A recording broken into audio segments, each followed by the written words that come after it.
বর্তমান দিনে যে কোনো মানুষ একজন ব্যবসায়ী অপেক্ষা একজন চাকরিজীবী মানুষকে বেশি প্রায়োরিটি দেয়।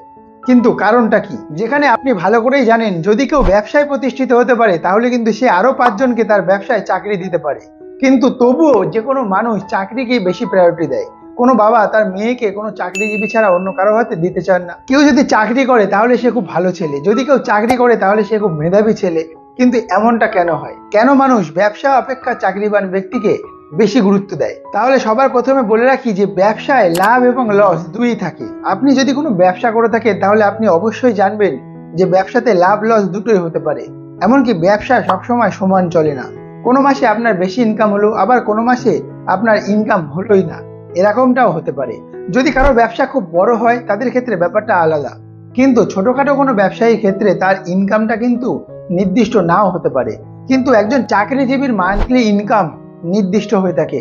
আর এখানে একজন মানুষ চাকরিকে বেশি পছন্দ করে, কারণ সে যাই করুক না কেন মাসের শেষে একটা নির্দিষ্ট অঙ্কের মোটা টাকা তার হাতে চলে আসবে। আর এজন্যই মানুষ ব্যবসাকে নয় চাকরিকে বেশি প্রেফার করে, চাকরিকে বেশি প্রায়োরিটি দেয়। কিন্তু যদি একজন মানুষ ব্যবসায় সফলতা অর্জন করতে পারে তাহলে কিন্তু সে আরো 5 জনকে তার ব্যবসায় চাকরি দিতে পারবে।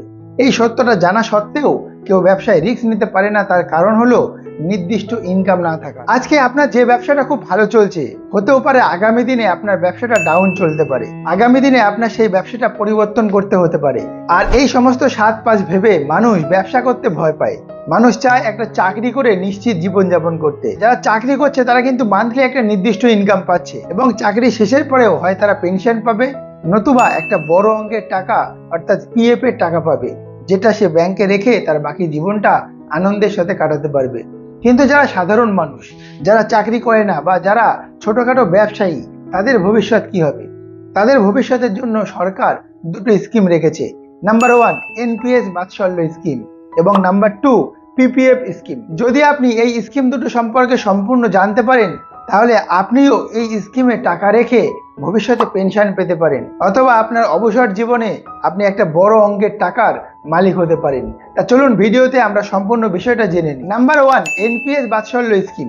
এই স্কিম বিশেষত মা বাবারা তার সন্তানদের জন্য করে থাকেন। যদি আপনি চান আপনার সন্তান অবসর বয়সে গিয়ে নির্দিষ্ট পেনশন পাবে, তাহলে আপনি আপনার সন্তানের জন্য এই এনপিএস বাৎসল্য স্কিম করে রেখে যেতে পারেন। এই স্কিমে আপনি 1000 টাকা সর্বনিম্ন রাখতে পারবেন, এবং এর সর্বোচ্চ কোনো সীমা নেই। এই স্কিম যদি আপনি আপনার সন্তানের নামে করেন তাহলে সে 18 বছরের পরে গিয়ে এই স্কিমে জমা টাকা 20% সে তার পড়াশোনার বা অন্যান্য যে কোনো কাজে তুলতে পারবে। বাকি 80% টাকা থাকবে, এবং সেই টাকাটাই সে 60 বছরের পরে গিয়ে পেনশন হিসেবে পাবে। তাই যদি আপনি আপনার সন্তানের জন্য এই এনপিএস বাৎসল্য স্কিম করতে পারেন তাহলে সেটা তার ভবিষ্যতের জন্য খুব ভালো একটা বেনিফিট হতে পারে। এবং সে যদি ভবিষ্যতে কোনো চাকরিও না করে, সে যদি ছোটখাটো কোনো ব্যবসাও করে, তাহলে কিন্তু তার ভবিষ্যৎ সুদৃঢ় থাকলো। সে তার অবসরের পর অর্থাৎ 60 বছরের পরে নির্দিষ্ট পেনশন এখান থেকে পেয়ে যাবে। Number 2 PPF scheme. পিপিএফ অর্থাৎ পাবলিক প্রভিডেন্ট ফান্ড। আপনি হয়তো জেনে থাকবেন যারা চাকরি করে তাদের একটা পিএফ অ্যাকাউন্ট থাকে, অর্থাৎ প্রভিডেন্ট ফান্ড অ্যাকাউন্ট। এই অ্যাকাউন্টে তাদের স্যালারির থেকে কিছু টাকা জমতে থাকে, এবং 60 বছর পরে গিয়ে যখন সে চাকরি ছেড়ে চলে আসে তখন একটা বড় অঙ্কের টাকা তারা এখান থেকে পেয়ে যায়। আর এটাই তাদের ভবিষ্যৎ জীবনকে নিশ্চিত করে। এখন আপনি যদি চাকরি না করেন, যদি আপনার কোনো ছোটখাটো ব্যবসা বা বড় ব্যবসাও থেকে থাকে, তাহলে আপনি এই পিপিএফ অ্যাকাউন্টে কিভাবে টাকা রাখবেন? দেখুন, আপনি সর্বনিম্ন এই পিপিএফ অ্যাকাউন্টে 500 টাকা রাখতে পারবেন, এবং সর্বোচ্চ 1 বছরে ম্যাক্সিমাম 1.5 লক্ষ টাকা পর্যন্ত রাখতে পারবেন। এবং বলে রাখি এই টাকাটা পুরোটাই ট্যাক্স ফ্রি টাকা হবে। এই স্কিমের সময়সীমা কিন্তু একটু বেশি।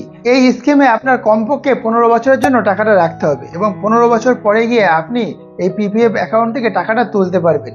আর যদি আপনি মনে করেন এই অ্যাকাউন্টটা 15 বছর চালানোর পর আরো 5 বছর, 10 বছর বা আরো 15 বছর আপনি এক্সটেন্ড করবেন, তাহলে সেটা আপনার জন্য বেশি ফলদায়ক হতে পারে। এই স্কিমে আপনি আপনার নিজের জন্য টাকা রাখতে পারেন, অথবা আপনি যদি আপনার সন্তানের জন্য টাকা রাখতে চান তাহলে তার নামে মাইনর অ্যাকাউন্ট করতে পারেন।